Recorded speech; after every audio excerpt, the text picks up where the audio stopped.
উনি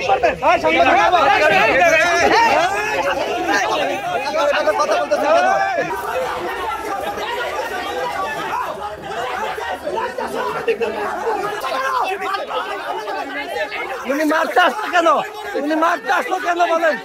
উনি মারতে আসলো কেন? কি হয়েছিল আপনার সাথে একটু যদি বলতেন। দেখেন, আমি আমার পেশাগত দায়িত্ব পালন করার জন্য ওই ম্যাটসের শিক্ষার্থীরা আন্দোলন করছিল। সেই শিক্ষার্থীরা সচিবালয় ঘেরাও কর্মসূচি পালন করার উদ্দেশ্যে যায়।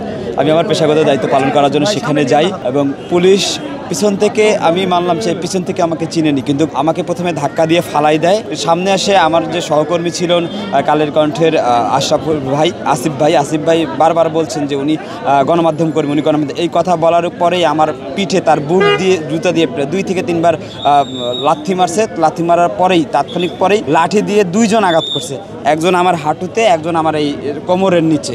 বিজনেস বাংলাদেশের একজন আছেন, উনি ভাই আছেন। আমাদের 4 থেকে 5 জন সদস্যকে অতর্কিতভাবে হামলা করা হয়।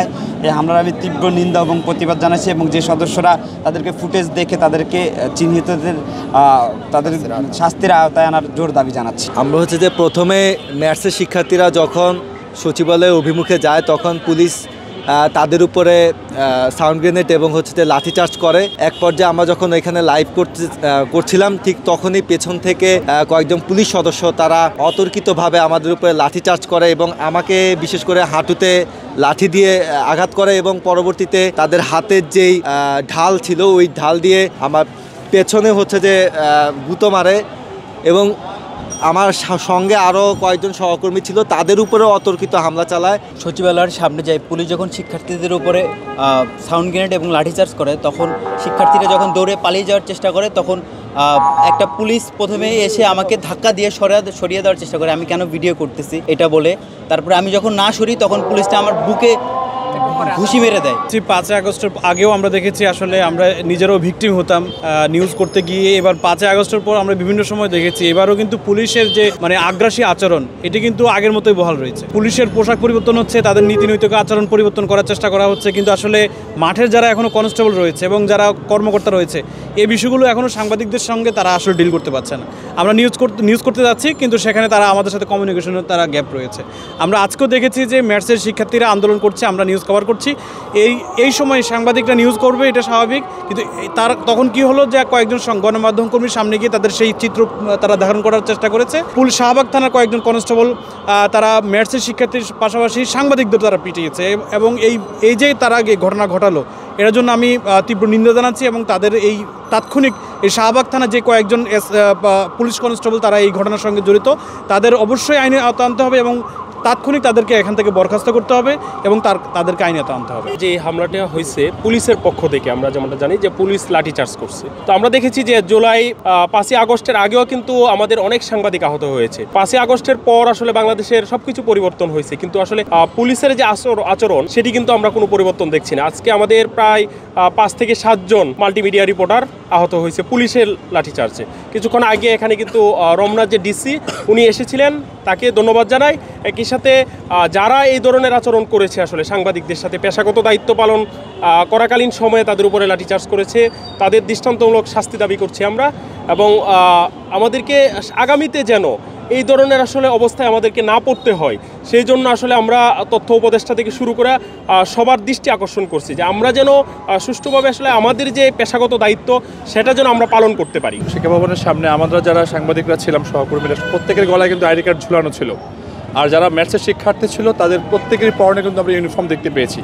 তারপরেও পুলিশ, আমরা জানি না এটাকে ইচ্ছে কিন্তু তাদের হামলা কিনা, যেখানে আমাদের সহকর্মীদের প্রত্যেকের গলায় আইডি কার্ড ছিল, শিক্ষার্থীদের পরনে ইউনিফর্ম ছিল, তারপরেও পুলিশ কোন মনোযোগ তারা ভিন্ন করে আমাদের যারা সংবাদকর্মীরা ছিলেন তাদের উপর হামলা করেছে। আমরা তীব্র নিন্দা জানাই এবং যারা এই ঘটনায় জড়িত আমরা আশা করব খুব দ্রুত সময়ের মধ্যে তাদেরকে যেন এই শাহবাগ থানা থেকে বা যারা সংশ্লিষ্ট আছেন তাদেরকে যেন দ্রুত সময় প্রত্যাহার করে এবং তাদের বিরুদ্ধে আইনানুগ ব্যবস্থা গ্রহণ করে আমরা প্রশাসনের দৃষ্টি আমরা আকর্ষণ করতে পারি এখন পর্যন্ত, বা আমরা সেটি আকর্ষণ করছি।